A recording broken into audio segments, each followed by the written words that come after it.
1 second ఆగండి. ఎలా ఉన్నారు అందరూ? బాగున్నారని అనుకుంటున్నా. అండ్ ఈరోజు ఈ వ్లాగ్ వచ్చేసి చికెన్ దమ్ బిర్యానీ. మా ఇంట్లో చేసే చికెన్ దమ్ బిర్యానీ ఎలా ఉంటుంది అని. మా మమ్మీ చేస్తుందని పొరపాటు అస్సలు పడకండి, మా డాడీ చేస్తున్నారు. నేను తినే బ్యాచ్ తప్ప వండే బ్యాచ్ కాదు. ఇవే తగ్గించుకుంటే మంచిది. సో చూద్దాం స్టెప్ బై స్టెప్. ఇట్లా నీట్గా కడుక్కున్న చికెన్కి మనము జింజర్ గార్లిక్ పేస్ట్ అంటే అల్లం వెల్లుల్లిపాయ పేస్ట్ యాడ్ చేసుకోవాలి.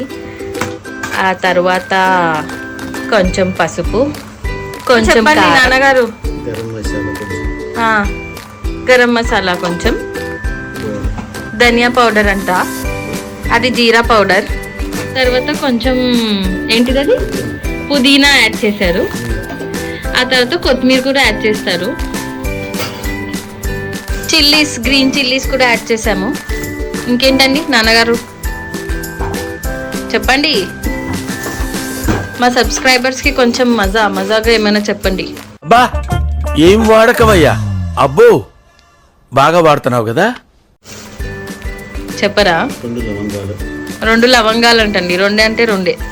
ఎంత చికెన్కి? కిలో చికెన్ అది. 5 ఇలాచి, షాజీరా,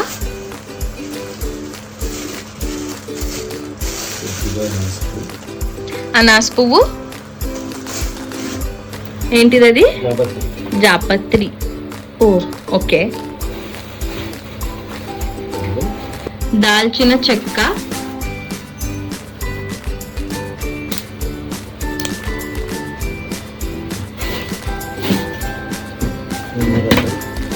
ఏంటిదండి నాన్నగారు? జాజికాయ, ఉప్పు తగినంత ఉప్పు, మీరెంత తింటే అంత ఉప్పు. నిమ్మరసం అండి. ఈ ప్రాసెస్ అంతా మనం మ్యారినేట్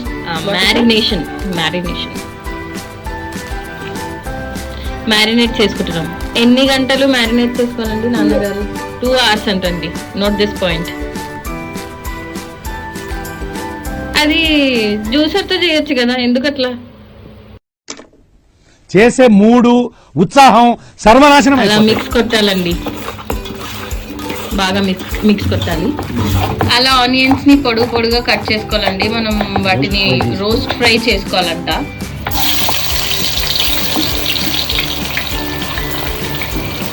ఏంటిది అది? ఓకే మమ్మీ, ఫస్ట్ గిన్నెలు సప్పుడు వేయకాగు. నువ్వంత హార్ష్ గా మాట్లాడుతుంది, నేను ఫీల్ అవుతాను. ఓకే ఏదైతే ఆనియన్ మనం లైక్ ఫ్రై చేసి ఉంటాం కదా, వేపి ఉంటాం కదా, అదే ఆయిల్ మనం దీంట్లో వేసుకోవాలి. 3 స్పూన్స్. కర్డ్ కూడా వేసుకోవాలి. మ్యారినేట్ చేసుకోవాలి. ఇలా చేసిన దాంట్లో 2 hours నానబెట్టుకోవాలి మంచిగా. ఓకే, ఒక 2 hours అలా సైడ్ కి పెట్టుకోవాలి. మ్యారినేట్ చేసుకోవాలి బాగా, ఒక 2 hours అంతేనా? లాస్ట్ లో కొంచెం ఘీ కూడా వేసుకోవాలి. ఎన్ని స్పూన్స్ అండి నాన్నగారు? 2 స్పూన్స్. 1/2 kg రైస్ నానబెట్టుకున్నారు. 1 kg చికెన్ కి ఎంతసేపు నానబెట్టుకోవాలి? అది కూడా 2 hours. 2 hours నానబెట్టుకోవాలంటండి. రైస్ కూడా 2 hours నానబెట్టుకోవాలి. చికెన్ కూడా 2 hours మ్యారినేట్ చేసి పెట్టుకోవాలి. రైస్ హాఫ్ బాయిల్ చేసుకోవడానికి ఎసరు పెట్టుకున్నాం అనమాట. ఆ వాటర్ లో 2 చెక్క, 2 లవంగా, 2 ఇలాచి, పసుపు, కొద్దిగా కొత్తిమీర, అల్లం పేస్ట్, సాల్ట్ వేసి బాయిల్ చేస్తాం. మనం నానబెట్టుకున్న బియ్యం, బాస్మతి రైస్ ఈ మరుగుతున్న వాటర్లో వేసి ఎంతసేపు? Half boiled. ఇలా హాఫ్ బాయిల్డ్ అయిన రైస్ని మనం 2 hours మ్యారినేట్ చేసుకున్న చికెన్ మీద లేయర్ టు లేయర్ యాడ్ చేసుకోవాలి.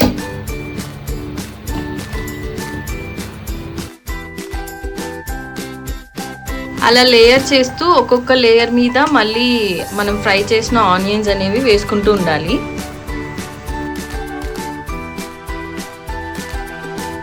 అలా మనం హాఫ్ బాయిల్డ్ రైస్ని లేయరింగ్ చేసుకున్న తర్వాత మ్యారినేటెడ్ చికెన్ మీద ఇప్పుడు గీ వేసుకుంటున్నాం. The very important step in the preparation of biryani అండి. ఇలా చాలా వెయిట్ పెట్టాల్సి ఉంటుంది సో దట్ లోపల స్టీమ్ ఎట్టు పోకుండా దాంట్లోనే ఉండి రైస్ అనేది మంచిగా కుక్ అవుతుంది. సో మినిమం ఇంత వెయిట్ అనేది పెట్టుకోవాలి. మన బిర్యానీ రెడీ అయిపోయింది ఫ్రెండ్స్. ఫైనల్